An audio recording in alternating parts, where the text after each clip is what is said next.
Hello दोस्तों, मैं हिमांशु कुमार। आप सभी लोगों का स्वागत है हमारे चैनल कॉमिक्स हीरो पर। और हमारी आज की पेशकश है बांकेलाल की कॉमिक्स कर बुरा हो भला। कर बुरा हो भला। प्रिय पाठकों, पूर्व कथा बांकेलाल का कमाल में आपने पढ़ा कि रामपुर गांव में ननकू और उसकी पत्नी गुलाबवती रहते थे। ननकू को जमींदार के खेतों पर काम करके जो रूखा सूखा मिलता था उससे ही गुजारा करता था। उसकी पत्नी गुलाबवती भगवान शिव की अनन्य भक्त थी।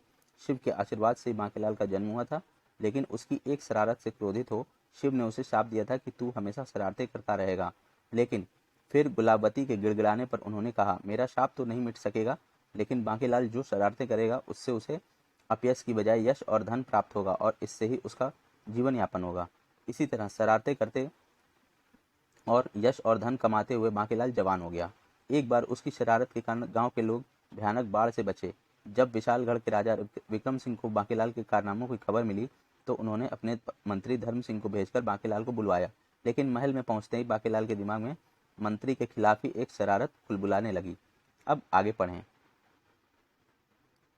यदि मैं महाराज से कह दूं कि यहाँ लाते समय उनके मंत्री ने मेरे साथ बहुत बुरा सलूक किया तो महाराज तुरंत ही उसे मंत्री पद से हटा देंगे और उसकी जगह जो नया व्यक्ति मंत्री पद संभालेगा वह अपने मंत्री बनने का कारण मुझे मानेगा और फिर वह खुश होकर मुझे इनाम भी दे सकता है। क्या सोचने लगे बांकीलाल? यदि कोई बात मन में हो तो निसंकोच कहो। हाँ, गुस्ताखी माफ हो महाराज, पर यह सच है कि मुझे यहाँ किसी कैदी की तरह लाया गया है। क्या मतलब? तुम कहना क्या चाहते हो बांकीलाल? महाराज, दरअसल मेरी तबीयत कुछ खराब थी। सही बात बार बार मैं धर्म सिंह के सामने दोहराता रहा, पर मेरी बात सुने बगैर मुझे अपमानित कर जबरन यहाँ लाया गया। क्या? ऐसा बुरा व्यवहार राज अतिथि के साथ? ठीक है, हम धर्म सिंह को उसकी गुस्ताखी की सजा कल भरे दरबार में देंगे। दूसरे दिन राज दरबार में, धर्म सिंह, तुमने हमारी चेतावनी के बावजूद भी कल बांकेलाल को लाते समय उनके साथ दुर्व्यवहार किया। क्षमा महाराज, मेरे कई बार आग्रह करने के बावजूद भी यह हमारे साथ आने को तैयार ना थे और बीमार होने का बहाना कर रहे थे, अतः विवश हो।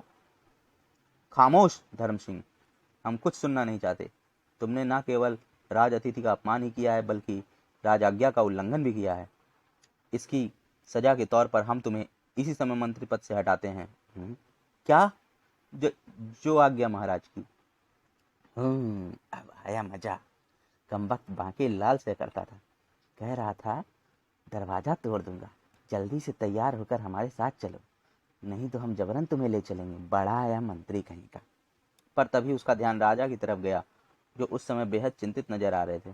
गुस्ताखी माफ महाराज, आप कुछ चिंतित नजर आ रहे हैं। हाँ बांकेलाल, हमें धर्म सिंह जैसे वफादार बुद्धिमान मंत्री को मेरे दरबार में अपमानित कर पद से हटाने में बहुत दुख हुआ है। उफ, अब मैं इतना जिम्मेदारी भरा पद किसे सौंपूं? धर्म सिंह, तुमने हमारी चेतावनी के बाद भी क्यों ऐसी गलती की जिसे हम चाह कर भी क्षमा नहीं कर सकते थे? तभी विक्रम सिंह के राज्य का विशेष सलाहकार हंसमुख बोला, महाराज की जय हो। आपको इस विषय में ज़्यादा सोचकर परेशान नहीं होना चाहिए।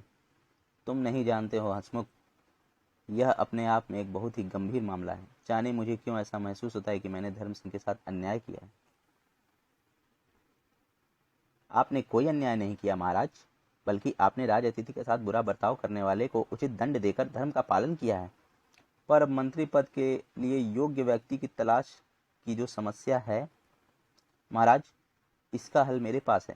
अभी कुछ ही दिनों पहले अपनी शिक्षा दीक्षा संपूर्ण कर धर्म सिंह का भाई करम सिंह लौटा है। महाराज, उसे कोई तो जगह राजमहल में देनी ही थी। क्यों?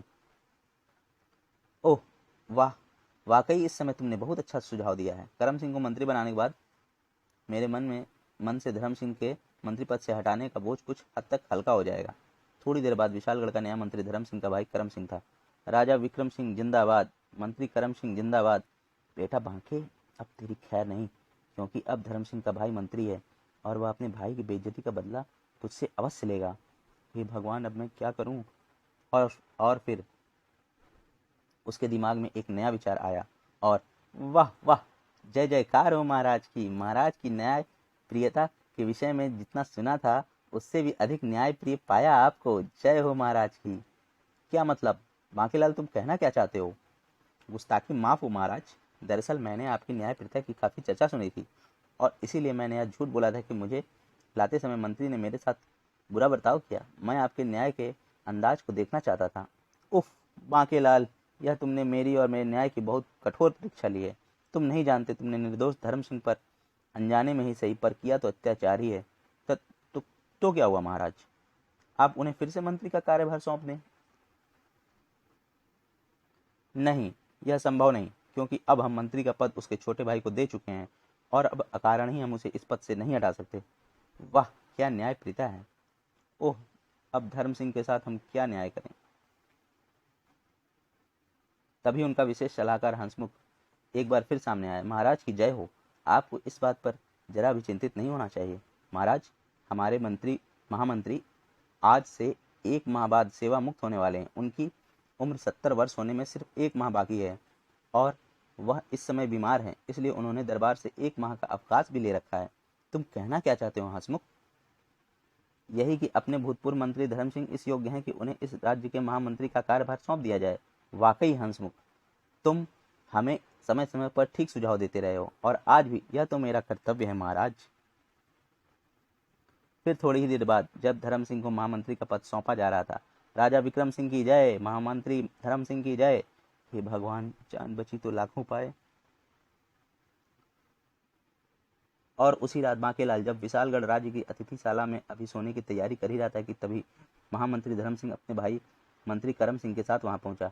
बांकेलाल जी, आप वाकई बहुत महान हैं। जो जज जी, ऐसी कोई बात नहीं है। खैर जाने दीजिए। किसी भी महान व्यक्ति को अपने मुख पर अपनी तारीफ अच्छी नहीं लगती, पर आप हम दोनों भाइयों की तरफ से यह तुच्छ भेंट स्वीकार करें। और बांकेलाल मन ही मन अपनी पीठ ठोक रहा था। शाबाश बांके, किस्मत हो तो तेरी जैसी। फिर तभी से बांकेलाल विशालगढ़ के राजमहल में राज अतिथि के रूप में गहरी मौज मस्ती छान रहा था। वाह, क्या स्वादिष्ट भोजन है। और यह मिठाई, आहा, मजा आ गया शाही पकवानों का। किंतु बांकेलाल अभी शाही पकवानों का पूरा स्वाद भी नहीं ले पाया था कि वह एक दिन बुरी तरह बौखला गया। हुआ ये कि उस दिन महाराज विक्रम सिंह का दरबार लगा हुआ था और बांकेलाल राज अतिथि के रूप में विशेष सिंहासन पर बैठा दरबार में चल रही कार्रवाई देख रहा था कि तभी दरबार में पहरेदार ने प्रवेश किया। महाराज की जय हो। कहो द्वारपाल, क्या कहना चाहते हो? महाराज, उधमपुर के राजदूत पधारे हैं। वे अपने महाराज का आपके लिए संदेश लाए हैं। राजा की आज्ञा पाकर द्वारपाल उधमपुर के राजदूत को सम्मान पूर्वक दरबार में ले आया। आइए राजदूत जी, विराजिए, कहिए कैसे आना हुआ? विशालगढ़ के महाराज की जय हो। हमारे महाराज ने आपके लिए यह लिखित संदेश भेजा है। महामंत्री धर्म सिंह ने दस्तावेज राजदूत के हाथ से लेकर महाराज की तरफ बढ़ाया। महामंत्री जी, इसे आप ही भरे दरबार में पढ़कर सुनाएं। जो आज्ञा महाराज। विशालगढ़ के राजा विक्रम सिंह को सूचित किया जाता है कि हम यानी उधमपुर के राजा उधम सिंह आपको चेतावनी देते हैं कि आप स्वेच्छा से अपने राज्य को हमारे अर्थात स्वीकार कर लें। इसी में आपकी भलाई है, अन्यथा आप युद्ध के लिए तैयार हो जाएं। राजा विक्रम सिंह एक स्वाभिमानी राजा थे, अतः यह खबर सुनकर उनका खून खौलने लगा। राजदूत, जाओ और उधम सिंह से कहो हमसे युद्ध में भूमि में मुलाकात करने के लिए तैयार रहें। जो आज्ञा महाराज, मैं चलता हूँ। इसी के साथ राजदूत दरबार से बाहर निकल गया और उसके जाते ही सेनापति, जी महाराज, आप युद्ध की तैयारियां प्रारंभ करें।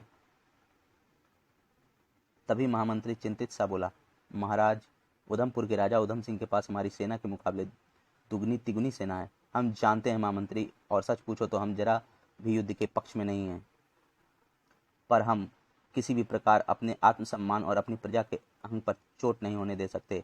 अतः यह युद्ध एक तरह से हमारी मजबूरी है। बस यही कारण था कि बांकेलाल मन ही मन डर गया था। बेटा बांके, भाग ले यहाँ से। तेरी मौज मस्ती के दिन अब खत्म हुए और अब यहाँ बात युद्ध की चल रही है और अपने राजा विक्रम सिंह की सेना भी विपक्ष के मुकाबले में आधी है। अतः बेटा, भलाई इसी में है कि तू अब महाराज से विदा ले और यहाँ से फूट ले। और मन में आए इस विचार के साथ ही बांकेलाल किसी गहरी सोच में डूबे महाराज से बोला, अच्छा महाराज, अब मुझे इजाज़त दें। क्या मतलब बांकेलाल? बस महाराज, मुझे काफ़ी दिन हो गए घर को निकले। अब मैं घर वापस जाना चाहता हूँ। ओह, तुम्हारी इच्छा बांकेलाल, पर इतना जरूर कहना चाहूँगा, यदि तुम भी इस युद्ध में हमारे साथ रहते तो शायद तुम्हारी बुद्धि और सुझाव से हमारी सेना को कुछ लाभ पहुँचता। वो महाराज, मैं चलता तो जरूर, पर इससे पहले ही बांकेलाल अपनी बात पूरी करता या कोई नया बहाना बनाता, महामंत्री ने हस्तक्षेप किया। चाहे जो भी हो बांकेलाल जी, इस समय तो आपको हमारे महाराज की बात मानकर अपने देश की, अपने राज्य की जनता का पूरा सहयोग करना चाहिए। जी जी जी, ठीक है, जैसा आप लोग चाहेंगे वैसा ही होगा। हाँ हाँ महामंत्री जी, ठीक कहते हैं बांकेलाल जी। और इसी के साथ दरबार में खुशी की लहर दौड़ गई। बांकेलाल जी की जय हो, महाराज विक्रम सिंह की जय हो। साले जबरदस्ती मौत के मुंह में धकेल रहे हैं बांकेलाल की जय कहकर। फिर ठीक 12वें दिन उधमपुर के और विशालगढ़ की सेनाएं रणभूमि में क्रमशः पूरब और पश्चिम के छोरों में आ डटी। तीसरे दिन युद्ध का बिगुल बजना था और ना चाहते हुए भी लगभग विवश सा बांकेलाल युद्ध के मैदान में था। हे भगवान, अब क्या होगा? प्रभु रक्षा करना मेरी, मैं अभी मरना नहीं चाहता। पर साथ ही बांकेलाल अपनी उल्टी खोपड़ी में किसी ऐसी योजना के ताने बाने बुनने लगा जिससे उसकी जान इस जंजाल से बच सके। इस गले की मुसीबत से किसी तरह बच निकले बेटा बांके, वरना तू मारा जाएगा। पर कैसे निकला जाए इस मुसीबत से? तभी एकाएक वह चुटकी बजाकर उछल पड़ा, वो मारा पप्पड़ वाले को। फिर अपनी उल्टी खोपड़ी में आई भयानक योजना को कार्य रूप देने के लिए वह सबसे पहले जमाल घोटा ढूंढने चल पड़ा। वाह, क्या योजना आई है अपने शानदार भेजे में। और दूसरे दिन सुबह भंडारे में जाकर उसने मौका देखा और फिर सैनिकों के लिए बन रहे भोजन में उसने जमाल घोटा मिला दिया। पर वह इस बात से बेखबर था कि एक सैनिक ने उसे पक रहे भोजन में कुछ मिलाते हुए देख लिया था। अरे, ये बांकीलाल जी दबे पांव भंडारे में क्यों जा रहे हैं? अरे, ये तो भोजन में कुछ मिला रहे हैं, पर क्या? पर बांकेलाल ने भोजन में क्या और क्यों मिलाया वह यह नहीं समझ सका। अपनी योजना का प्रथम चरण सफलतापूर्वक पूरा कर बांकेलाल ने चैन की सांस ली। हा हा हा, अब आएगा मजा। हो हा हा हा हा हा। अब जैसे ही सैनिक भोजन करेंगे तो दस्त के ऊपर दस्त। हा हा हा। फिर सारे सैनिक अपना पेट पकड़े लौटा हाथ में लिए जंगल की तरफ दौड़ेंगे और जल्दी ही सैनिकों की हालत इतनी खराब हो जाएगी कि ये लोग युद्ध में कतई काबिल नहीं रहेंगे। मैं चुपके से मौका देखकर यहाँ से खिसक जाऊंगा और उधमपुर के राजा उधम सिंह के खेमे में जाकर उन्हें यहाँ की सारी स्थिति समझा दूंगा। और तब उधम सिंह की सेना शीघ्र ही आक्रमण कर देगी और फिर आनंद फानंद बिना किसी खास कठिनाई के उधमपुर की सेना विजय प्राप्त कर लेगी। और फिर उधम सिंह के राजा मेरे इस कारनामे से प्रसन्न होकर मुझे ढेर सारा इनाम देंगे। मना कर रहा था राजा विक्रम सिंह से कि मुझे युद्ध के मैदान में ना ले चलो, पर वे मुझे मरवाने के लिए यहाँ लाए थे। अब पता लगेगा कि बांकेलाल किस हस्ती का नाम है। उधर बांकेलाल यानी नमक हराम मनी मन कल्पना के महल बना रहा था और इधर नित्य कर्मों से निवृत्त हो सैनिकों की पहली टुकड़ी भोजन करने लगी।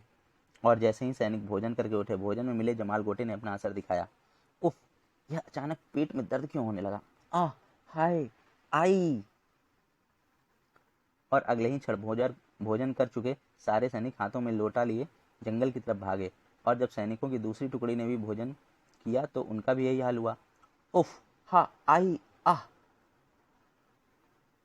इसी तरह एक एक कर 5-5 हजार सैनिकों की 5 टुकड़ियों ने भोजन कर लिया और फिर पांचों टुकड़ियों के सैनिक अपना अपना पेट पकड़े लोटा हाथ लिए जंगल की तरफ भागे।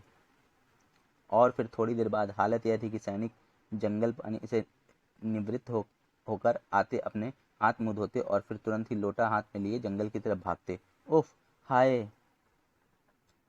कुछ ही देर में सैनिकों के चेहरे इस कदर मुरझा गए कि वह वर्षों के पुराने रोगी नजर आने लगे। मेरा तो सिर चकरा रहा है, मुझसे अब और नहीं चला जाता। महाराज विक्रम सिंह के खेमे में महाराज की जय हो। कहो जवान, तुम क्या कहना चाहते हो? महाराज, हमारी सारी सेना को एकाएक दस्त की भयंकर बीमारी लग चुकी है।